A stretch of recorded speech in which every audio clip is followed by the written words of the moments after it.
ಸತ್ಯಂ ನ್ಯೂಸ್ಗೆ ಸ್ವಾಗತ. ನಾನು ಲಕ್ಷ್ಮಿ. ನೋಡೋಣ ಬನ್ನಿ ಇವತ್ತಿನ ಪ್ರಮುಖ ಸುದ್ದಿಗಳನ್ನ. ಕಳೆದ ಒಂದು ವಾರದಿಂದ ರಾಜ್ಯಾದ್ಯಂತ ತರಗತಿ ಬಹಿಷ್ಕರಿಸಿ ಸರ್ಕಾರಿ ಪದವಿ ಕಾಲೇಜಿನ ಅತಿಥಿ ಉಪನ್ಯಾಸಕರು ತಮಗೆ ಸೇವಾ ಭದ್ರತೆ ಸೇವಾ ಖಾಯಂ ಮಾಡುವಂತೆ ಆಗ್ರಹಿಸಿ ಬೆಳಗಾವಿಯ ಸುವರ್ಣಸೌಧದ ಎದುರು ಅತಿಥಿ ಉಪನ್ಯಾಸಕರು ಅಹೋರಾತ್ರಿ ಧರಣಿ ನಡೆಸಿದರು. ಹೌದು, ಕಳೆದ ಒಂದು ವಾರದಿಂದ ರಾಜ್ಯಾದ್ಯಂತ ತರಗತಿ ಬಹಿಷ್ಕರಿಸಿ ಸರ್ಕಾರಿ ಪದವಿ ಕಾಲೇಜಿನ ಅತಿಥಿ ಉಪನ್ಯಾಸಕರು ತಮಗೆ ಸೇವಾ ಭದ್ರತೆ ಸೇವಾ ಖಾಯಂ ಮಾಡಬೇಕೆಂದು ಅಹೋರಾತ್ರಿ ಧರಣಿ ನಡೆಸಿದ್ರು.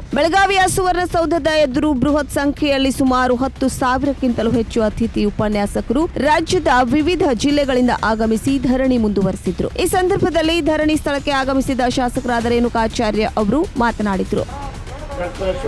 ಭೇಟಿ ಮಾಡಿ ಈ ರೀತಿ ಪ್ರತಿಭಟನೆ ನಿರತರಾಗಿದ್ದಾರೆ. ಅವರಿಗೆ ಒಂದು ಸಂದೇಶವನ್ನು ಕೊಡಬೇಕು ಪ್ರಾಮಾಣಿಕವಾಗಿ. ಇಲ್ಲದೇ ಇದ್ದರೆ ಇನ್ನೂ ಈ ಪ್ರತಿಭಟನೆಗಳು ಬೇರೆ ಸ್ವರೂಪ ಪಡೆದುಕೊಳ್ತವೆ. ಅದಕ್ಕೆ ಅವಕಾಶವನ್ನು ಮಾಡಿಕೊಡದೆ ಪದಾಧಿಕಾರಿಗಳ ಜೊತೆ ಚರ್ಚೆ ಮಾಡಿ ಅಂದರೆ ಕೇವಲ ಸಹಾನುಭೂತಿ ಅಷ್ಟೇ ಅಲ್ಲ, ಬೇಡಿಕೆಗಳನ್ನು ಈಡೇರಿಸಕ್ಕೆ ಅವಕಾಶ ಮಾಡಿಕೊಡ್ಬೇಕಂತೇಳಿ ನಾನು ತಮ್ಮೆಲ್ಲರ ಪರವಾಗಿ 100% ವಿನಂತಿಯನ್ನು ಮಾಡೋಕ್ಕೆ ಬಂದಿದ್ದೀನಿ. ಇಲ್ಲಿ ನಮ್ಮ ಮಿತ್ರರು ಫೋನ್ ಮಾಡಿ ಹೊನ್ನಾಳಿ ನ್ಯಾಮತಿ ಬೇರೆ ಅಲ್ಲ, ದಾವಣಗೆರೆ ಬೇರೆ ಅಲ್ಲ, ಈ ನಾಡೇ ನಮ್ಮದು. ನಾವೆಲ್ಲ ಭಾರತ ಮಾತೆಯ ಮಕ್ಕಳು, ತಾಯಿ ಭುವನೇಶ್ವರ ಮಕ್ಕಳು, ಎಲ್ಲರೂ ನಮ್ಮವರೇ. ಒಬ್ಬರಿಗೆ ನ್ಯಾಯ ಸಿಕ್ಕರೆ ಅತಿಥಿ ಉಪನ್ಯಾಸಕರ ಮುಖಂಡರಾದ ಶಿವಾನಂದ ಕಲ್ಲೂರ್ ಮಾಧ್ಯಮಗಳ ಜೊತೆ ಮಾತನಾಡಿ ನಮಗೆ ಸೇವಾ ಭದ್ರತೆ ನೀಡಲೇಬೇಕು ಎಂದು ಒತ್ತಾಯಿಸಿದ್ರು. ಸೇವಾ ಭದ್ರತೆ ಆಗುವವರೆಗೂ ಯಾವುದೇ ರೀತಿಯಾದಂಥ ಒಂದು ಸರ್ಕಾರದ ಗೊಡ್ಡು ಬೆದರಿಕೆಗೆ ಮತ್ತು ಸಚಿವರು ಮಾಡತಕ್ಕಂಥ ಒಂದು ಗೊಡ್ಡು ಹೇಳಿಕೆಗೆ ನಾವು ಆಸ್ಪದ ಕೊಡದೆ ನಾವು ಸೇವಾ ಭದ್ರತೆ ಆಗುವವರೆಗೂ ಕೂಡ ನಾವು ಧರಣಿ ಸತ್ಯಾಗ್ರಹವನ್ನು ನಿರಂತರವಾಗಿ ಮುಂದುವರಿಸ್ತೀವಿ ಅಂತಕ್ಕಂಥದ್ದನ್ನು ವಿಚಾರಿಸ್ತೀವಿ. ಈ ಸಂದರ್ಭದಲ್ಲಿ ಶಾಸಕರಾದ ಸತೀಶ್ ಜಾರಕಿಹೊಳಿ, ಮಹಂತೇಶ್ ಕೌಜಲ್ಗಿ, ವಿಧಾನ ಪರಿಷತ್ ಸದಸ್ಯ ಶ್ರೀಕಂಠೇಗೌಡ, ಅರುಣ್ ಶಹಾಪುರ್ ಅಹವಾಲು ಸ್ವೀಕರಿಸಿದ್ರು. ನಮ್ಗೆ ಸ್ಯಾಲ್ರಿ ವೇತನ ಸರಿಯಾಗಿ ಕೊಡಲ್ಲ, ಆಮೇಲೆ ಮೇನ್ ಜಾಬ್ ಸೆಕ್ಯೂರಿಟಿ ಇಲ್ಲ. ಸೊ ನಮ್ಮದು ಸರ್ಕಾರ ನಾನಾ ಥರ ಆರ್ಡರ್ ಮಾಡಿದೆ, ಬಟ್ ನಮ್ದು ಏನೂ ಇಲ್ಲ. ಡಿಮಾಂಡ್ ಒಂದೇ, ನಮ್ಮದು ವಿ ವಾಂಟ್ ಜಾಬ್ ಸೆಕ್ಯೂರಿಟಿ, ಸೇವಾ ಭದ್ರತೆ ಆಗಬೇಕು.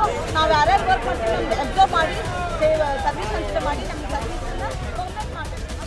ರಾಜ್ಯದ ಏಕೈಕ ಹಾಗೂ ಪ್ರತಿಷ್ಠಿತ ವೈದ್ಯಕೀಯ ಕಾಲೇಜುಗಳಲ್ಲಿ ರಾಜೀವ್ ಗಾಂಧಿ ವೈದ್ಯಕೀಯ ವಿಶ್ವವಿದ್ಯಾಲಯ ಅಗ್ರಸ್ಥಾನದಲ್ಲಿದೆ. ದೇಶ ವಿದೇಶಗಳಿಂದ ಬಂದ ಸಾವಿರಾರು ವಿದ್ಯಾರ್ಥಿಗಳು ಇಲ್ಲಿ ಶಿಕ್ಷಣ ಪಡೆಯುತ್ತಾರೆ. ಪ್ರಸ್ತುತ ಸರ್ಕಾರ ವಿಶ್ವವಿದ್ಯಾಲಯ ಹಣಕಾಸಿನ ವಿಷಯಗಳನ್ನು ಸರ್ಕಾರದ ಅಧೀನದಲ್ಲಿರಿಸಿಕೊಳ್ಳುವ ನಿಟ್ಟಿನಲ್ಲಿ ಈಗಿರುವ ಕಾಯ್ದೆ ತಿದ್ದುಪಡಿ ಮಾಡಲು ಹೊರಟಿದೆ. ಇದನ್ನು ಎಬಿವಿಪಿ ತೀವ್ರವಾಗಿ ಖಂಡಿಸಿದೆ. ರಾಜ್ಯದ ಏಕೈಕ ಹಾಗೂ ಪ್ರತಿಷ್ಠಿತ ವೈದ್ಯಕೀಯ ವಿಶ್ವವಿದ್ಯಾಲಯವಾದ ರಾಜೀವ್ ಗಾಂಧಿ ವಿಶ್ವವಿದ್ಯಾಲಯವು ದೇಶದ ವೈದ್ಯಕೀಯ ಶಿಕ್ಷಣದಲ್ಲಿ ಅಗ್ರಸ್ಥಾನದಲ್ಲಿದೆ. ಸಾವಿರಾರು ವಿದ್ಯಾರ್ಥಿಗಳು ದೇಶ ವಿದೇಶಗಳಿಂದ ಬಂದು ವೈದ್ಯಕೀಯ ಶಿಕ್ಷಣ ಪಡೆಯಲು ವಿಶ್ವವಿದ್ಯಾಲಯದ ಮೇಲೆ ಅವಲಂಬಿತರಾಗಿದ್ದಾರೆ. ವಿವಿಗೆ ಸಂಬಂಧಿಸಿದ ಆಡಳಿತಾತ್ಮಕ ಹಾಗೂ ಹಣಕಾಸಿನ ವಿಷಯಗಳ ಬಗ್ಗೆ ಈಗಿರುವ ರಚನೆಯಂತೆ ವಿದ್ಯಾರ್ಥಿಗಳ ಹಿತದೃಷ್ಟಿಯಲ್ಲಿ ಅಗತ್ಯ ತೀರ್ಮಾನ ತೆಗೆದುಕೊಳ್ಳುವ ವಿಶ್ವವಿದ್ಯಾಲಯಕ್ಕೆ ಸ್ವಾಯತ್ತತೆ ರಚನೆಯು ಈವರೆಗೆ ಸರಿಯಾಗಿ ನಡೆದು ಬಂದಿದೆ. ಪ್ರಸ್ತುತ ಕರ್ನಾಟಕ ಸರ್ಕಾರದ ವಿವಿಯ ಹಣಕಾಸಿನ ವಿಷಯಗಳನ್ನ ಇನ್ಮುಂದೆ ಸರ್ಕಾರದ ಅಧೀನದಲ್ಲಿ ಇರಿಸಿಕೊಳ್ಳುವ ನಿಟ್ಟಿನಲ್ಲಿ ಈಗಿರುವ ಕಾಯ್ದೆಯನ್ನ ತಿದ್ದುಪಡಿ ಮಾಡುತ್ತಿರುವುದನ್ನು ಅಖಿಲ ಭಾರತೀಯ ವಿದ್ಯಾರ್ಥಿ ಪರಿಷತ್ ತೀವ್ರವಾಗಿ ಖಂಡಿಸುತ್ತದೆ. ವಿಶ್ವವಿದ್ಯಾಲಯದ ಫಂಡ್ನ ಉಪಯೋಗಕ್ಕೆ ವಿಶ್ವವಿದ್ಯಾಲಯದ ಒಪ್ಪಿಗೆ ಇಲ್ಲದೆ ಸರ್ಕಾರವೇ ಏಕಪಂಕ್ತಿಯವಾಗಿ ಫಂಡ್ ಖರ್ಚು ಮಾಡಲು ಅವಕಾಶ ಕಲ್ಪಿಸುವ ನಿಟ್ಟಿನಲ್ಲಿ ಕಾನೂನಿನ ತಿದ್ದುಪಡಿ ಮಾಡಲು ಹೊರಟಿರುವುದು ವಿವಿಯ ಹಿತದೃಷ್ಟಿಯಿಂದ ಸಮಂಜಸವಲ್ಲ. ಯೂನಿವರ್ಸಿಟಿ ಆಕ್ಟ್ ಕುರಿತ ಎಲ್ಲಾ ನಿರ್ಣಯವನ್ನ ಯೂನಿವರ್ಸಿಟಿಯ ಆಡಳಿತ ಮಂಡಳಿಗೆ ಬಿಡುವುದೇ ಸೂಕ್ತ. ಒಂದು ವೇಳೆ ಸರ್ಕಾರವು ಯೂನಿವರ್ಸಿಟಿಯ ಫಂಡ್ ನಿರ್ವಹಣೆ ಮಾಡುವ ಅವಕಾಶ ಪಡೆದಲ್ಲಿ ದೊಡ್ಡ ಮಟ್ಟದ ಭ್ರಷ್ಟಾಚಾರ ನಡೆಯುವ ಸಂದರ್ಭವಿರುತ್ತದೆ. ಭ್ರಷ್ಟಾಚಾರವನ್ನು ತಡೆಯುವ ನಿಟ್ಟಿನಲ್ಲಿ ಯೂನಿವರ್ಸಿಟಿಯ ಫಂಡ್ ಕುರಿತು ಕಾನೂನು ತಿದ್ದುಪಡಿ ಮಾಡಬಾರದು. ಶಿಕ್ಷಣ ಸಂಸ್ಥೆಗಳ ಒಟ್ಟು ಹಣಕಾಸಿನ ವಿಚಾರಗಳನ್ನ ಸರ್ಕಾರದ ಅಧೀನಕ್ಕೆ ಬಂದ್ರೆ ವಿವಿಯ ಹಣವು ಸರಿಯಾಗಿ ವಿದ್ಯಾರ್ಥಿಗಳ ಅಗತ್ಯಗಳಿಗೆ ತಕ್ಕಂತೆ ಉಪಯೋಗವಾಗದೆ ಸರ್ಕಾರಗಳ ಹಿತಾಸಕ್ತಿಯ ಆಧಾರದ ಮೇಲೆ ನಡೆಯುತ್ತದೆ ಎಂಬ ಆತಂಕ ಶಿಕ್ಷಣ ತಜ್ಞರದ್ದು. ಅದರಲ್ಲೂ ಅತಿ ಹೆಚ್ಚು ಹಣಕಾಸಿನ ಠೇವಣಿ ಹೊಂದಿರುವ ವಿವಿಯಲ್ಲಿ ಭ್ರಷ್ಟಾಚಾರ ರಹಿತವಾದ ವಿದ್ಯಾರ್ಥಿಗಳಿಗೆ ಅನುಕೂಲಕರ ರೀತಿಯಲ್ಲಿ ಹಣಕಾಸಿನ ನಿರ್ವಹಣೆಯ ಅವಶ್ಯಕತೆ ಇದ್ದು ಮತ್ತು ಸರ್ಕಾರಗಳ ಅಧೀನದಲ್ಲಿ ಈ ಹಣಕಾಸಿನ निर्वहणे बरदे स्वायत्तते दृष्टिಯಿಂದ ಸರ್ಕಾರ ತನ್ನ ಪ್ರಸ್ತಾವನೆಯನ್ನು ಹಿಂಪಡೆಯಬೇಕೆಂದು एबीवीपी ಆಗ್ರಹಿಸುತ್ತದೆ. बिल एक प्रेझेंट करत आहे. गव्हर्नमेंट स्वतः आम्ही चालवतो राजीव गांधी विश्वविद्यालय म्हणून त्याचं एक बिल पास करण्यासाठी आज निवेदन देत आहेत. त्यांनी एबीवीपी या बिलचा विरोध करत आहे. राजीव गांधी विश्वविद्यालय बेंगलोर हे स्वतः स्वयं गट आहे आणि ते चालू राहू दे. जशा तऱ्हेनं ते चालू काम करत आहे तसं काम करू दे. जर ते गव्हर्मेंट ते युनिव्हर्सिटी अडॉप्ट करते तर ते गव्हर्मेंटचं जे काम आहे ते बरोबर होणार नाही आणि जे विद्यार्थ्यांचे आता सध्याला फीज वगैरे कलेक्ट झालेले आहेत ते फीजचा पण दुरुपयोग होणार आहे त्याच्यानं. त्यामुळे आज अखिल भारतीय विद्यार्थी परिषद बेळगावतर्फे आम्ही बिलचा विरोध करत आहोत. ಬೆಳಗಾವಿ ಬೆನಕನಹಳ್ಳಿ ಕೆಎಸ್ಆರ್ಟಿಸಿ ಬಸ್ ಬೆನಕನಹಳ್ಳಿಗೆ ಹೋಗುತ್ತಿದ್ದ ಸಂದರ್ಭದಲ್ಲಿ ಬಸ್ ಮೇಲೆ ಯಾರೋ ಕಿಡಿಗೇಡಿಗಳು ಕಲ್ಲು ತೂರಾಟ ನಡೆಸಿದ್ದು ಘಟನೆಯಲ್ಲಿ ಓರ್ವ ಮಹಿಳೆ ಗಾಯಗೊಂಡಿದ್ದು ಉಳಿದ ಪ್ರಯಾಣಿಕರು ಅಪಾಯದಿಂದ ಪಾರಾಗಿದ್ದಾರೆ. ಗುರುವಾರ ರಾತ್ರಿ ಬೆಳಗಾವಿ ಬೆನಕನಹಳ್ಳಿ ಕೆಎಸ್ಆರ್ಟಿಸಿ ಬಸ್ ಮೇಲೆ ಕಲ್ಲು ತೂರಾಟ ನಡೆದಿದ್ದು ಓರ್ವ ಮಹಿಳೆ ಗಾಯಗೊಂಡಿದ್ದಾಳೆ. ಹೌದು, ಬೆಳಗಾವಿಯಿಂದ ಬೆನಕನಹಳ್ಳಿಗೆ ವಸತಿ ಬಸ್ಸು ಹೋಗೋ ಸಂದರ್ಭದಲ್ಲಿ ರಾತ್ರಿ 9:30 ಸುಮಾರಿಗೆ ಈ ಘಟನೆ ಸಂಭವಿಸಿದೆ. ಘಟನೆಯಲ್ಲಿ ಓರ್ವ ಮಹಿಳೆ ಗಾಯಗೊಂಡಿದ್ದಾಳೆ. ಮಹಿಳೆಯ ಹೆಸರು ಅಕ್ಷತಾ ಕೃಷ್ಣ ಕಾಂಬಳೆ ಎಂದು ಹೇಳಲಾಗಿದೆ. 15ರಿಂದ 20 ಜನರು ಬಸ್ನಲ್ಲಿ ಇದ್ದರು ಎಂದು ತಿಳಿದು ಬಂದಿದೆ. ಬಸ್ ಚಾಲಕ ಮತ್ತು ಕಂಡಕ್ಟರ್ ಗಾಯಗೊಂಡಿದ್ದು ಅಪಾಯದಿಂದ ಪಾರಾಗಿದ್ದಾರೆ ಹಾಗೂ ಎಲ್ಲಾ ಪ್ರಯಾಣಿಕರು ಅಪಾಯದಿಂದ ಪಾರಾಗಿದ್ದಾರೆ. ಅಕ್ಷಯ್ ಕಾಂಬಳೆ ಎನ್ನುವವರು ಸತ್ಯಂ ವಾಹಿನಿಯೊಂದಿಗೆ ಮಾತನಾಡಿ ಘಟನೆಯ ಬಗ್ಗೆ ಮಾಹಿತಿ ನೀಡಿದ್ದಾರೆ. ನಾವು ಬಿಸ್ಗರ್ದಿಂದ ಇರೋದ್ರಿ. ನಾವು ಕಂಟಿನ್ಯೂ ಡೈಲಿ ಬೆಳಗಾವಿಗೆ ಕೆಲಸಕ್ಕೆ ಬರ್ತೀವಿ ರೀ. ಮತ್ತು ರಾತ್ರಿ ಪ್ರತಿದಿನ ವಸತಿ ಬಸ್ ಕಲ್ಲು ಹೊಡ್ಯಾತಾರೆ. ಈಗ ಇವತ್ತು 9:30ಕ್ಕೆ ಬೆನ್ನಾಳಿನಾಗ ಬಸ್ ಕಲ್ಲು ಹೊಡೆದ ಅಕ್ಷರ ಕೃಷ್ಣ ಕಾಂಬಳೆಯವರಿಗೆ ಕಲ್ಲು ಹತ್ತಿದೆ. ಅವ್ರಿಗೆ ತಲೆಗೆ ಪೆಟ್ಟು ಹತ್ತಿದೆ. ನಾವು ಭಾಳ ಅಂದರೆ ಭಾಳ ತೊಂದರೆ ಆಗತ್ತಿದ್ರಿ. ಮತ್ತು ರಾತ್ರಿ ವಸತಿ ಬಸ್ ಈಗ 15 ಮನುಷ್ಯರು ಇದ್ರಿ. ಈಗ ಡಿಪೋ ಮ್ಯಾನೇಜರ್ ಫೋನ್ ಮಾಡಿದ್ರಿ. ಅವ್ರು ಏನಂದ್ರೆ ಪೊಲೀಸ್ ಕಂಪ್ಲೇಂಟ್ ಮಾಡಿರಿ, ಸಿವಿಲ್ ಹಾಸ್ಪಿಟ್ಲಿಗೆ ತಗೊಂಬ ಅಂದ್ರೆ ಅದಕ್ಕೆ ನಾವು ಪೊಲೀಸ್ ಕಂಪ್ಲೇಂಟ್ ಮಾಡಿ ಇಲ್ಲಿ ಸಿವಿಲ್ ಹಾಸ್ಪಿಟ್ಲಿಗೆ ಬಂದಿದ್ದೀವಿ ರೀ. ನಿಮ್ಮ ಹೆಸರು ರೀ? ನಂದು ಹೆಸರು ಆಕಾಶ್ ಭರತ್ ಕಾಂಬಳೆ. ಎಷ್ಟು ಗಂಟೆ ಹೋಗ್ತಿದ್ರಿ? ಈಗ ರಾತ್ರಿ 9:15 ಆಗೈತೆ ರೀ ಅದು. ಹಾಂ 9:30 ರೀ. ಹಾಂ ಬೆನ್ನಾಳಿ ರೀ? ಹಾಂ ಬೆನ್ನಾಳಿ. ಹೌದು ರೀ. ಹಾಂ ಹೆಂಗೆ ಅದು ಕಲ್ಲು ತೂರಾಟ? ಹಾಂ ಕಲ್ಲು ತೂರಾಟ ಆಗೈತೆ ರೀ. ಈಗ ಹೊಲದಾಗಿಂದ ಕಲ್ಲು ಹೊರಡ್ತಾರೆ, ಔಟ್ಸೈಡ್ದಿಂದ ಕಲ್ಲು ಹೊಡಾತಾರೆ. ಎಳಕಲ್ನಲ್ಲಿರುವ ಕಮಲ್ ಟ್ರೇಡರ್ಸ್ ಕಂಪನಿಯವರು ರೈತರು ಕಷ್ಟಪಟ್ಟು ಬೆಳೆದ ತೊಗರಿ ಸೇರಿದಂತೆ ಇತರ ಧಾನ್ಯಗಳನ್ನು ಕೊಡಲು ಬಂದಾಗ ತೂಕದಲ್ಲಿ ರೈತರಿಗೆ ಮೋಸ ಮಾಡುತ್ತಿದ್ದಾರೆ. ರೈತರನ್ನು ಯಾಮಾರಿಸುತ್ತಿರುವ ಕಂಪನಿಯವರ ವಿರುದ್ಧ ಸಂಬಂಧಿಸಿದ ಅಧಿಕಾರಿಗಳು ಕ್ರಮ ಜರುಗಿಸುವಂತೆ ಆಗ್ರಹಿಸಿ ರೈತರು ಆಕ್ರೋಶ ವ್ಯಕ್ತಪಡಿಸಿದ್ದಾರೆ. ಇಳಕಲ್ನ ಕಮಲ್ ಟ್ರೇಡರ್ಸ್ ಕಂಪನಿ ತೂಕದಲ್ಲಿ ರೈತರಿಗೆ ಮೋಸ ಮಾಡುತ್ತಿದೆ ಎಂದು ರೈತರು ಆರೋಪಿಸಿದ್ದಾರೆ. ಬೇರೆ ಕಡೆ ಎಲ್ಲೆಲ್ಲಿ ಕಟಾವು ಮಾಡ್ಕೊಂಡ್ ಬಂದ್ರಪ್ಪ ಅಂದ್ರೆ ಅದು 2 kg ಕಡಿಮೆ ಐತ್ರಿ. ಇದು ಏನೋ ಹೋಗೋದು ಬರೋದು ಮಾಡುತ್ತೆ. ಇಲ್ಲ ನಾವು ಕ್ರಾಸ್ ನಿಂತಿರ್ತೀನಲ್ಲ ಅದಕ್ಕೆ ಸೆಂಟ್ರ್ನಿಂದ ಈ ಕಡೆ ಬರ್ರಿ, ಈ ಕಡೆ ಬರ್ರಿ. ಇವ್ರ ಕಡೆ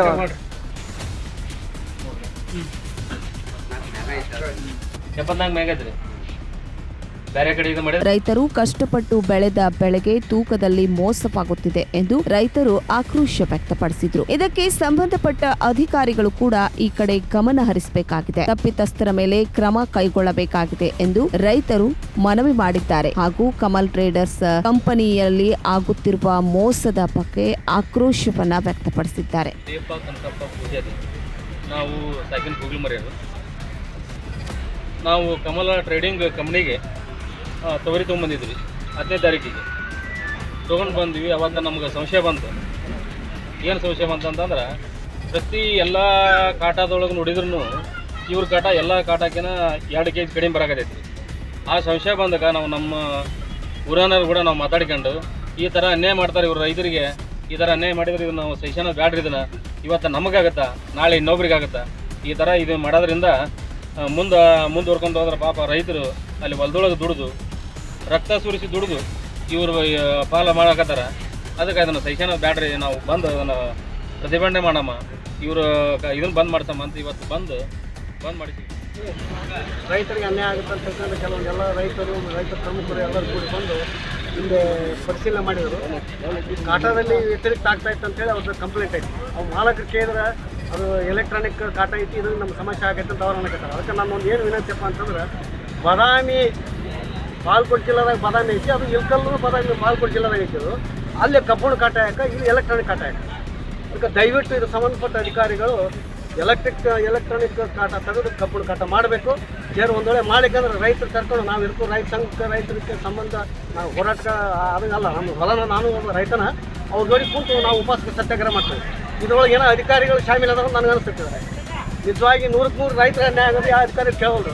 ಮತ್ತು 3 ದಿನದಲ್ಲಿ ಒಂದು ವಾರ 15 ದಿವಸದೊಳಗೆ ಅದು ಖಾಟ ಈ ವೇಟ್ ಆ್ಯಂಡ್ ಮೆಜರ್ಮೆಂಟ್ ಆಫೀಸರ್ಸು ಆಮೇಲೆ ಇನ್ನಿತರ ಎಲ್ಲ ಕುಟ್ಕೊಂಡ್ಬಂದು ಆ ಎಲೆಕ್ಟ್ರಾನಿಕ್ ಖಾಟ ತೆಗಿಬೇಕು, ಕಂಪ್ಯೂಟರ್ ಖಾಟ ಹಾಕಬೇಕು. ಹೇಳ್ರಿ. ಮುಗಳಕೋಡ್ ಪಟ್ಟಣದ ಪುರಸಭೆ ಚುನಾವಣೆಯ ನಾಮಪತ್ರ ಸಲ್ಲಿಕೆ ವೇಳೆ ಕೋವಿಡ್ ನಿಯಮಗಳನ್ನು ಗಾಳಿಗೆ ತೂರಿ ಅಧಿಕಾರಿಗಳು ಬೇಜವಾಬ್ದಾರಿಯ ವರ್ತನೆ ತೋರಿದ್ದನ್ನು ಸಾರ್ವಜನಿಕರು ತೀವ್ರವಾಗಿ ಖಂಡಿಸಿದ್ದಾರೆ. ಸಾರ್ವಜನಿಕರಿಗೆ ಒಂದು ನ್ಯಾಯ, ಅಧಿಕಾರಿಗಳಿಗೆ ಒಂದು ನ್ಯಾಯನಾ ಎಂದು ಜನರು ಪ್ರಶ್ನೆ ಮಾಡುತ್ತಿದ್ದಾರೆ. ಮುಗಳಕೋಡ್ ಪುರಸಭೆ ಚುನಾವಣೆಗೆ ನಾಮಪತ್ರ ಸಲ್ಲಿಸುವ ವೇಳೆ ಕೋವಿಡ್ ನಿಯಮಗಳನ್ನು ಗಾಳಿಗೆ ತೂರಿ ಸಂತೆಯ ವಾತಾವರಣ ನಿರ್ಮಾಣವಾಗುತ್ತಿದ್ದರೂ ಕಣ್ಣಿದ್ದು ಕುರುಡರಂತೆ ಕುಳಿತ ಅಧಿಕಾರಿಗಳು. ಚುನಾವಣಾ ಆಯೋಗದ ನಿಯಮಗಳ ಉಲ್ಲಂಘನೆಯಾಗುತ್ತಿರುವ ಬಗ್ಗೆ ಕೇಳಿದರೆ ಉದ್ದಿಟ್ಟತನದ ಉತ್ತರ ಕೇಳಿದ ಚುನಾವಣೆ ಅಧಿಕಾರಿ ತಾರಾ ಸಿಂಗ್ ರಾಥೋಡ್. ಅದೇ ರೀತಿ ಮುಗಳಕೋಡ್ ಪುರಸಭೆ ಕಾರ್ಯಾಲಯಕ್ಕೆ ಭೇಟಿ ನೀಡಿದ ರಾಯಬಾಗ್ ತಹಶೀಲ್ದಾರ್ ಹಾಗೂ ಪುರಸಭೆ ಸಿಬ್ಬಂದಿ ಮಾಸ್ಕ್ ರಹಿತವಾಗಿ ಸಾಮಾಜಿಕ ಅಂತರವಿಲ್ಲದೆ ಸಭೆ ನಡೆಸಿದ್ದು ಕೂಡ ಕಂಡುಬಂತು. ನಾಮಪತ್ರ ಸಲ್ಲಿಕೆ ವೇಳೆ ಕೋವಿಡ್ ನಿಯಮ ಹಾಗೂ ಚುನಾವಣೆ ಆಯೋಗದ ನಿಯಮಗಳ ಉಲ್ಲಂಘನೆ ಆಗಿರುವ ಕುರಿತು ಮಾಹಿತಿ ಕೇಳಿದ್ರೆ ನಮಗೆ ಸಂಬಂಧವೇ ಇಲ್ಲ ಎಂಬಂತೆ ಹೆಜ್ಜೆ ಹಾಕಿದ ರಾಯಬಾಗ್ ತಹಶೀಲ್ದಾರರನ್ನ ನೋಡಿದ್ರೆ ಸಾರ್ವಜನಿಕರಿಗೆ ಒಂದು ನ್ಯಾಯವಾದರೆ ಚುನಾವಣೆ ಹಾಗೂ ಅಧಿಕಾರಿಗಳಿಗೆ ಒಂದು ನ್ಯಾಯ. ಇದೇನಾ ಪ್ರಜಾಪ್ರಭುತ್ವದಲ್ಲಿರುವ ಆಡಳಿತ ಎಂಬುದು ಸಾರ್ವಜನಿಕರ ಪ್ರಶ್ನೆಯಾಗಿದೆ.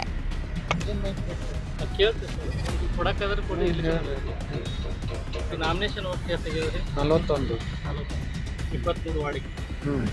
ನಾಮಿನೇಷನ್ ವೇಳೆಯಲ್ಲಿ ಅಲ್ಲ 13ರಿಂದ 23 ತನಕ ಒಟ್ಟು ಟೋಟಲ್ 41 ನಾಮಿನೇಷನ್ ಆಗಿದಾವೆ. ಈಗ ನಾಮಿನೇಷನ್ ಮಾಡಕ್ ಬರೋರು ಧ್ವಜ ಕಟ್ಕೊಂಡು ಬರ್ಬೋದಾ? ಅಲ್ಲ ಅವೆಲ್ಲ ಕ್ವಶನ್ ನಮಗೆ ಕೇಳೋಂಗಿಲ್ಲ. MCC ತಂಡ ಬೇರೆ ನಿಮ್ಗೆ ಸರ್ಕಾರದ ಒಂದೇ ಮಿನಿಟ್ ಆಮೇಲೆ ಮಾತಾಡ್ತೀನಿ. ಹಾಂ ಹೇಳಿ ಸರ್. ಹಲೋ. ಹಲೋ. ಇಲ್ಲ ಹೋಗಿಲ್ರಿ, ಅದು MCC ತಂಡ ಬೇರೆನೇ ಐತ್ರಿ, ಅವರೆಲ್ಲ ಮಾಡ್ತಾರೆ. ಇವತ್ತು ನಮ್ಮದು ನಾಮಿನೇಷನ್ ಇವತ್ತು ಲಾಸ್ಟ್ ಡೇಟ್ ಐತಿ. ನಮ್ಮ ನಾಮಿನೇಷನ್ ತೊಗೊಳೋದು ಅದ್ರಾಗ ಬ್ಯುಸಿ ಇರ್ತೇವೆ. ಅವೆಲ್ಲ ಹಂಗೆ ಕಟ್ಕೊಂಡು ನಿಮ್ಮ ಸರ್ಕಾರದ ಗೈಡ್ಲೈನ್ಸ್ ಏನಿಲ್ಲ ರೀ? ಆಯ್ತಲ್ಲ, ಗೈಡ್ಲೈನ್ ಪ್ರಕಾರ ಮಾಡ್ತೇವೆ ನಾವು. ಪ್ರಕಾರ ಧ್ವಜ ಕಟ್ಬೋದು ಕಟ್ಟಬಾರ್ದು ಅವ್ರಿಗೆ ಇಷ್ಟ ಅದು ಸರ್ಕಾರದ ಗೈಡ್ಲೈನ್ಸ್ ಏನೈತಿ? ಸರ್ಕಾರ ಗೈಡ್ಲೈನ್ಸ್ ಏನು ಗೈಡ್ಲೈನ್ಸ್ ಪ್ರಕಾರ ಮಾಡಬೇಕದು.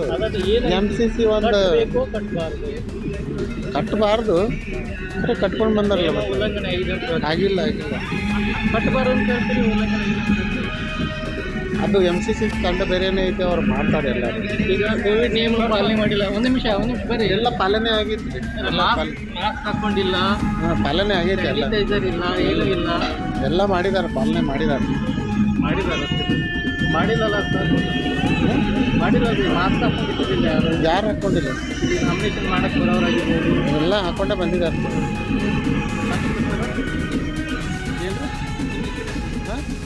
ಡಾಕ್ಟರ್ ರಾಮು ರಾಠೋಡ್. ಚಿದಾನಂದ್ ಐಹೊಳೆ, ಸತ್ಯಂ ನ್ಯೂಸ್, ಮುಗಳಕೋಡ್. ಬೆಳಗಾವಿ ಜಿಲ್ಲೆಯ ಚಳಿಗಾಲದ ಅಧಿವೇಶನ ಪ್ರಾರಂಭಗೊಂಡಿದೆ. ಹಲವಾರು ರೈತ ಸಂಘಟನೆಗಳು ಹಾಗೂ ವಿವಿಧ ಸಂಘಟನೆಗಳು ಪ್ರತಿಭಟನೆಗಿಳಿದಿವೆ. ಕಬ್ಬು ಬೆಳೆದ ರೈತರು ತಮಗೆ ಯಾವುದೇ ಲಾಭವಿಲ್ಲ, ಕಾರ್ಖಾನೆಯವರು ಕಬ್ಬು ಸಾಗಾಣಿಕೆಯಲ್ಲಿ ಮೋಸ ಮಾಡುತ್ತಿದ್ದಾರೆ, ಈ ಸಂಬಂಧ ಕೂಡಲೇ ಕ್ರಮ ಕೈಗೊಳ್ಳದಿದ್ದರೆ ಉಗ್ರ ಹೋರಾಟ ಮಾಡುವುದಾಗಿ ಎಚ್ಚರಿಕೆ ನೀಡಿದ್ದಾರೆ. ಬೆಳಗಾವಿ ಜಿಲ್ಲೆಯ ಚಳಿಗಾಲದ ಅಧಿವೇಶನ ಪ್ರಾರಂಭಗೊಂಡಿದೆ. ಹಲವಾರು ರೈತ ಸಂಘಟನೆಗಳು ಮತ್ತು ವಿವಿಧ ಸಂಘಗಳು ಹೋರಾಟ ಕೈಗೊಂಡಿದ್ದಾರೆ. ನೇಗಿಲ ಯೋಗಿ ರೈತ ಸಂಘದ ರಾಜ್ಯಾಧ್ಯಕ್ಷರಾದ ರವಿ ಪಾಟೀಲ್ ಅವರ ಮಾರ್ಗದರ್ಶನದಲ್ಲಿ ಗುರುವಾರದಂದು ಸಕ್ಕರೆ ಸಚಿವರು ಮತ್ತು ಕೃಷಿ ಸಚಿವರು ಹಾಗೂ ಸಿಎಂ ಅವರು ಸ್ಥಳಕ್ಕೆ ಭೇಟಿ ನೀಡುವಂತೆ ಪ್ರತಿಭಟನೆಯನ್ನ ನಡೆಸಿದ್ರು. ಇದರಲ್ಲಿ ಸಕ್ಕರೆ ಸಚಿವರು ಮಾತ್ರ ಸ್ಥಳಕ್ಕೆ ಭೇಟಿ ನೀಡಿ ಮನವಿ ಪತ್ರವನ್ನ ಸ್ವೀಕಾರ ಮಾಡಿದ್ರು. ಹೋರಾಟ ನಡೆಸಿದ ಕಾರಣ ರೈತರು ಬೆಳೆದ ಕಬ್ಬಿಗೆ ಯಾವುದೇ ರೀತಿಯ ಲಾಭವಿಲ್ಲ, ಏಕೆಂದರೆ ಕಾರ್ಖಾನೆಯವರು ಕಬ್ಬು ಸಾಗಾಣಿಕೆಯಲ್ಲಿ ಮೋಸ, ಕಬ್ಬು ಕಟಾವಿನಲ್ಲಿ ಮೋಸ, ಕಬ್ಬಿನ ತೂಕದಲ್ಲಿ ಮೋಸ, ಹೀಗೆ ಹಲವಾರು ರೀತಿಯ ಮೋಸ ಮಾಡುತ್ತಿರುವ ಕಾರ್ಖಾನೆಯ ಮಾಲೀಕರು ರೈತರ ಅಳಿವು ಉಳಿವು ಎಲ್ಲ ನಿಮ್ಮ ಕೈಯಲ್ಲಿದೆ. ಸಕ್ಕರೆ ಸಚಿವರು ಇದರ ಬಗ್ಗೆ ಕೂಡಲೇ ಕ್ರಮ ಕೈಗೊಳ್ಳದಿದ್ದರೆ ನಾವು ಮುಂದಿನ ದಿನಗಳಲ್ಲಿ ಉಗ್ರವಾದ ಹೋರಾಟ ಮಾಡುತ್ತೇವೆ. ಕಬ್ಬು 1 ವರ್ಷದ ಬೆಳೆಯಾಗಿದ್ದರಿಂದ ಕಬ್ಬಿನಲ್ಲಿ ಬರುವ ಲಾಭವನ್ನೇ ನಂಬಿದ ರೈತ ಇತ್ತೀಚೆಗೆ ಕಬ್ಬನ್ನು ಸಾಗಾಣಿಕೆ ಮಾಡಿದ್ರೆ ಸಾಕು ಅನ್ನುವ ಹಾಗಾಗಿದೆ ರೈತನ ಪರಿಸ್ಥಿತಿ. ಸತ್ಯಂ ವಾಹಿನಿಯೊಂದಿಗೆ ಮಾತನಾಡಿದ ರಾಜ್ಯಾಧ್ಯಕ್ಷರು ರವಿ ಪಾಟೀಲ್, ನಮಗೆ ಸುಳ್ಳು ಆಶ್ವಾಸನೆ ಬೇಡ, ಸುಳ್ಳು ಘೋಷಣೆ ಬೇಡ, ನಮಗೆ ನಿಗದಿತ ಆಶ್ವಾಸನೆ ನೀಡಿ ಎಂದು ಹೇಳಿದ್ರು. ಕಾರ್ಯಕ್ರಮದಲ್ಲಿ ರಾಜ್ಯ ಸಂಘಟನಾ ಕಾರ್ಯದರ್ಶಿ ಬೀರಪ್ಪ ದೇಶನೂರ್ ಹಾಗೂ ರೈತ ಮುಖಂಡರು, ಹಲವಾರು ಗ್ರಾಮಗಳಿಂದ ರೈತರು ಆಗಮಿಸಿದ್ದರು. ಕಿತ್ತೂರು, ನಾಗಲಾಪುರ ಸೇರಿದಂತೆ ಅನೇಕ ಗ್ರಾಮಗಳಿಂದ ಆಗಮಿಸಿದ್ದ ರೈತರು ಉಪಸ್ಥಿತರಿದ್ದರು. ಬಾಂಧವರಲ್ಲಿ ನಮಸ್ಕರಿಸುತ್ತಾ ಚಳಿಗಾಲದ ಅಧಿವೇಶನದ ನಿಮಿತ್ತವಾಗಿ ನಮ್ಮ ನೇಗಿಲು ಯೋಗಿ ರೈತ ಸಂಘದ ವತಿಯಿಂದ ರ್ಯಾಲಿಯನ್ನು ಹಮ್ಮಿಕೊಂಡಿದ್ದೀವಿ. ನಮ್ಮ ಜ್ವಲಂತ ಸಮಸ್ಯೆಗಳಾದ ರೈತರ ಬೇಡಿಕೆಗಳನ್ನು ನಾವು ಮನವಿಯನ್ನು ಕೊಡಲಿಕ್ಕೆ ಸಭೆ ಏರ್ಪಡಿಸಿದ್ವಿ. ಆದರೆ ಅಲ್ಲಿ ಬಂದದ್ದು ನಮ್ಮ ಸಕ್ಕರೆ ಖಾತೆ ಸಚಿವರಾದ ಶಂಕರ್. ನಮ್ಮ ರೈತ ಬಾಂಧವರಿಗೆ ನಮಸ್ಕರಿಸುತ್ತಾ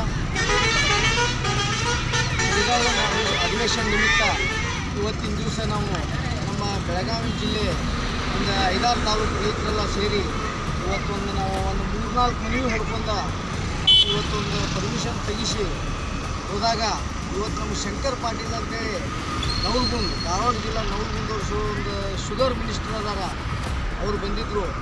ನಾವು ಅವರಿಗೆ ಶುಗರ್ ಮಿನಿಸ್ಟರ್ ಅವರಿಗೆ ಎಳಿಯಾಗಿ ಬಿಡಿಯಾಗಿ ಹೇಳಿದ್ದು. ಯಾಕಂದರೆ ಕಟಾವುದಲ್ಲಿ ಮೋಸ, ಸಾಗಾಣಿಕೆಯಲ್ಲಿ ಮೋಸ, ಆಮೇಲೆ ತೂಕದಲ್ಲಿ ಮೋಸ, ನಾನಾ ಥರ ಅನ್ಯಾಯ ನಮ್ಮ ರೈತರ ಮೇಲೆ. ಅಥಣಿ ಕಾಂಗ್ರೆಸ್ ಪಕ್ಷದಲ್ಲಿ ಯಾವುದೇ ಅಸಮಾಧಾನ ಹಾಗೂ ಗೊಂದಲವಿಲ್ಲ ಎಂದು ಕಾಂಗ್ರೆಸ್ ಮುಖಂಡ ಗಜಾನನ್ ಮಂಗಸೂಳಿ ಸ್ಪಷ್ಟನೆ ನೀಡಿದ್ದಾರೆ. ಅಥಣಿ ಕಾಂಗ್ರೆಸ್ ಪಕ್ಷದಿಂದ ಏರ್ಪಡಿಸಿದ್ದ ಪುರಸಭೆ ಚುನಾವಣೆಯ ಸಭೆಯ ಸಂದರ್ಭದಲ್ಲಿ ಗೊಂದಲದ ವಾತಾವರಣ ನಿರ್ಮಾಣವಾಯಿತು. ಪುರಸಭೆ ಚುನಾವಣೆ ಟಿಕೆಟ್ ಆಕಾಂಕ್ಷಿಗಳ ಸಂದರ್ಶನ ಏರ್ಪಡಿಸಲಾಗಿತ್ತು. ಆ ಸಂದರ್ಭದಲ್ಲಿ ಟಿಕೆಟ್ ಆಕಾಂಕ್ಷಿಗಳ ಮಾತ್ರ ಸಭೆ ನಡೆಸಲಾಗಿತ್ತು. ಇಲ್ಲಿ ಮುಖಂಡರಿಗೆ ಮಾತನಾಡುವ ಅವಕಾಶ ಇರಲಿಲ್ಲ. ಇದರಿಂದಾಗಿ ಮಾಜಿ ಶಾಸಕ ಶಹಜಹಾನ್ ಡೋಂಗರ್ಗಾಂವ್ ಅವರಿಗೆ ಮಾತನಾಡಲು ಅವಕಾಶ ನಿರಾಕರಿಸಲಾಗಿತ್ತು. ಇದರಿಂದ ಮಾಜಿ ಶಾಸಕರು ಶಹಜಹಾನ್ ತಾಳ್ಮೆ ಕಳೆದುಕೊಂಡು ಗೊಂದಲ ಉಂಟಾಗಿದ್ದು ಬಿಟ್ಟರೆ ಅಥಣಿ ಕಾಂಗ್ರೆಸ್ ಪಕ್ಷದಲ್ಲಿ ಯಾವುದೇ ಗೊಂದಲವಿಲ್ಲ ಎಂದು ಕಾಂಗ್ರೆಸ್ ಮುಖಂಡ ಗಜಾನನ್ ಮಂಗಸೂಳಿ ಹೇಳಿದ್ರು. ಅವರು ಪಟ್ಟಣದ ಕಾಂಗ್ರೆಸ್ ಕಚೇರಿಯಲ್ಲಿ ಸುದ್ದಿಗೋಷ್ಠಿಯಲ್ಲಿ ಮಾತನಾಡುತ್ತಾ ಕಳೆದ ಕಾಂಗ್ರೆಸ್ ಪಕ್ಷದ ಸಭೆಯಲ್ಲಿ ನಡೆದ ಗೊಂದಲದ ಬಗ್ಗೆ ವಿವರಣೆ ನೀಡಿದ್ರು. ಮಾಜಿ ಶಾಸಕ ಶಹಜಹಾನ್ ಡೋಂಗರ್ಗಾಂವ್ ಅವರು ಜಿಲ್ಲಾ ಮುಖಂಡರಿಗೆ ಏಕವಚನದಲ್ಲಿ ಮಾತನಾಡಿದ್ದು ನಮಗೆ ಬೇಸರ ವ್ಯಕ್ತವಾಗಿದೆ. ಇದರಿಂದಾಗಿ ಮಾಜಿ ಶಾಸಕರ ಮೇಲೆ ಯಾವುದೇ ನಮಗೆ ಅಸಮಾಧಾನ ಇಲ್ಲ. ನಾವು ಎಲ್ಲರೂ ಒಟ್ಟಾಗಿ ಅಥಣಿ ಪುರಸಭೆ ಚುನಾವಣೆ ಎದುರಿಸಲು ಸಿದ್ಧರಾಗಿದ್ದೇವೆ ಎಂದರು. ಅಥಣಿ ಪುರಸಭೆ ಚುನಾವಣೆಯಲ್ಲಿ ಎಲ್ಲಾ ಜಾತಿಯವರು ಟಿಕೆಟ್ ನೀಡಲಾಗಿದೆ. ಕೆಲವರಿಗೆ ಟಿಕೆಟ್ ಸಿಕ್ಕಿಲ್ಲ, ಕೆಲವರು ಬೇಸರ ಮಾಡಿಕೊಂಡಿದ್ದಾರೆ. ಎಲ್ಲರಿಗೂ ಟಿಕೆಟ್ ಕೊಡುವುದಕ್ಕೆ ಆಗುವುದಿಲ್ಲ. ಚುನಾವಣೆ ಬಂತು ಅಂದ್ರೆ ಎಲ್ಲಾ ಪಕ್ಷಗಳಲ್ಲಿ ಸಹಜವಾಗಿ ಗೊಂದಲ ಉಂಟಾಗುವುದು ಸಹಜ. ನಮ್ಮ ಮುಂದೆ ಪುರಸಭೆ ಚುನಾವಣೆ ಇರುವುದು. ಬೆಳಗಾವಿ ವಿಧಾನ ಪರಿಷತ್ ಚುನಾವಣೆ ಫಲಿತಾಂಶ ಅಥಣಿ ಪುರಸಭೆ ಚುನಾವಣೆ ಬರುತ್ತದೆ ಎಂದು ಗಜಾನನ್ ಮಂಗಸೂಳಿ ವಿಶ್ವಾಸ ವ್ಯಕ್ತಪಡಿಸಿದ್ರು. ಅಥಣಿ ಪುರಸಭೆ ಚುನಾವಣೆಯಲ್ಲಿ ಕಾಂಗ್ರೆಸ್ ಪಕ್ಷವನ್ನ ಗೆಲ್ಲಿಸಿ ನಮ್ಮ ಮುಂದೆ ಅಥಣಿ ಅಭಿವೃದ್ಧಿಗೆ ನೀಲಿ ನಕ್ಷೆ ತಯಾರು ಮಾಡಲಾಗಿದೆ. ಇದರಲ್ಲಿ ಪ್ರಮುಖವಾಗಿ ಅಥಣಿ ಸುತ್ತಮುತ್ತ ರಿಂಗ್ ರೋಡ್ ಹಾಗೂ ಅಥಣಿ ಅಭಿವೃದ್ಧಿಗೆ ಹೆಚ್ಚಿನ ಆದ್ಯತೆ ನೀಡಲಾಗುವುದು ಎಂದು ತಿಳಿಸಿದ್ರು. ಅಥಣಿ ಪುರಸಭೆ ಚುನಾವಣೆಯಲ್ಲಿ ಬಿಜೆಪಿ ಪಕ್ಷದಲ್ಲಿ ದೊಡ್ಡ ಮಟ್ಟದ ಗೊಂದಲ ಉಂಟಾಗಿದೆ. ಕಾಂಗ್ರೆಸ್ ಪಕ್ಷದಲ್ಲಿ ಯಾವುದೇ ಗೊಂದಲ ಉಂಟಾಗಿಲ್ಲ ಎಂದು ಕಾಂಗ್ರೆಸ್ ಮುಖಂಡರು ಹೇಳಿದ್ದಾರೆ. ನಂತರ ಒಂದು ಪತ್ರಿಕಾಗೋಷ್ಠಿಯಲ್ಲಿ ನಮ್ಮ ಮಾಜಿ ಶಾಸಕರಾದ ಡೋಂಗರ್ಗಾಂವ್ ಸಾಹೇಬರು ಮಾತನಾಡಿ ನಮಗೆ ಯಾರೂ ಬೆಲೆಯನ್ನು ಕೊಡ್ತಾ ಇಲ್ಲ, ನಮಗೆ ಮಾತನಾಡಲು ಅವಕಾಶ ಕೊಡ್ತಾ ಇಲ್ಲ, ನಮಗೆ ಏನೂ ಬೆಲೆ ಕೊಡ್ತಾ ಇಲ್ಲ ಅನ್ನೋದು ಹೇಳಿದ್ದಾರೆ. ಅದು ಅವರ ತಪ್ಪು ಅಭಿಪ್ರಾಯ ಅಂತ ನಾನು ಹೇಳಿಕೆ ಇಷ್ಟಪಡ್ತೀನಿ. ಯಾಕಂದ್ರೆ ಅವರು ನಮ್ಮ ನಾಯಕರು. ಪ್ರತಿಯೊಂದು ಸಂದರ್ಭದಲ್ಲಿ ಯಾವುದೇ ಸಭೆ ಸಮಾರಂಭ ಇದ್ರೂ ಡೋಂಗರ್ಗಾಂವ್ ಅವರ ಭಾವಚಿತ್ರವನ್ನು ನಾವು ಹಾಕ್ತೇವೆ. ಯಾವುದೇ ಒಂದು ಮಾಹಿತಿ ಅಥವಾ ಯಾವುದೇ ಒಂದು ನೋಟಿಸ್ ನಾವು ಜನರಿಗೆ ಕೊಡಬೇಕಾದಾಗ ಅವರ ಹೆಸರನ್ನು ಮೊದಲು ಹಾಕಿ ನಂತರ ನಮ್ಮೆಲ್ಲ ಹೆಸರುಗಳನ್ನು ನಾವು ಹಾಕಿಕೊಳ್ತೇವೆ. ಅವರನ್ನು ನಾವು ಪ್ರತಿಯೊಂದರಲ್ಲಿ ನಾವು ಕರೆದಿದ್ದೇವೆ, ಯಾವುದರಲ್ಲೂ ಅವರನ್ನು ಬಿಟ್ಟಿಲ್ಲ. ಕೆಲವೊಂದು ಸಂದರ್ಭದಲ್ಲಿ ಅವರೇ ವೈಯಕ್ತಿಕ ಕಾರಣಗಳನ್ನು ಹೇಳಿ ನನಗೆ ಬರಲಿಕ್ಕೆ ಆಗುವುದಿಲ್ಲ ಅನ್ನೋದನ್ನು ನಮಗೆ ಸ್ಪಷ್ಟೀಕರಣವನ್ನು ನೀಡಿದ್ದಾರೆ. ಅದನ್ನು ಇಲ್ಲಿ ವಿವರಣೆ ಮಾಡಲಿಕ್ಕೆ ಹೇಳಲಿಕ್ಕೆ ಆಗೋದಿಲ್ಲ. ಆದರೂ ಸಹಿತ ನಾವೆಲ್ಲರೂ ಅಥಣಿಯ ಏನು ನಾವು ಎಲ್ಲರೂ ಇದ್ದೀವಿ, ಶಹಜಹಾನ್ ಡೋಂಗರ್ಗಾಂವ್ ಸಾಹೇಬರಿಗೆ ನಾವು ಗೌರವವನ್ನು ಕೊಡ್ತಾ ಬಂದಿದ್ದೇವೆ. ಅವ್ರಿಗೆ ಏನಾದರೂ ತಪ್ಪು ತಿಳುವಳಿಕೆ ಆಗಿದ್ರೆ ಅವ್ರ ಜೊತೆ ಕುಳಿತು ನಾವು ಮಾತನಾಡ್ತೇವೆ. ಆದರೆ ಬಹಿರಂಗ ಸಭೆಯಲ್ಲಿ ನಮ್ಮ ಪಕ್ಷದ ಉಸ್ತುವಾರಿಗಳಾಗಿ ಆಗಮಿಸಿರ್ತಕ್ಕಂಥ ವೀರ್ ಕುಮಾರ್ ಪಾಟೀಲ್ ಸಾಹೇಬರಿಗೆ ಹಾಗೂ ಚಿಂಗ್ಳೆ ಸರ್ ಅವರಿಗೆ ಅವರು ಅಗೌರವದಿಂದ ನಡೆದುಕೊಂಡಿರುವುದು ಸರಿಯಲ್ಲ ಅನ್ನೋದನ್ನ ನಮ್ಮ ಪಕ್ಷದ ವತಿಯಿಂದ ಈ ಸಂದರ್ಭದಲ್ಲಿ ಸ್ಪಷ್ಟನೆ ನೀಡಲಿಕ್ಕೆ ನಾನು ಇಷ್ಟಪಡ್ತಾ ಇದ್ದೀನಿ. ನಂತರ ಇನ್ನು ಇವಿಷ್ಟು ಇವತ್ತಿನ ಪ್ರಮುಖ ಸುದ್ದಿಗಳು. ನಿರಂತರ ಸುದ್ದಿಗಾಗಿ ನೋಡ್ತಾ ಇರಿ ಸತ್ಯಂ ಟಿವಿ ಕನ್ನಡ, ನಮ್ಮ ನಡೆ ಸತ್ಯದ ಕಡೆ.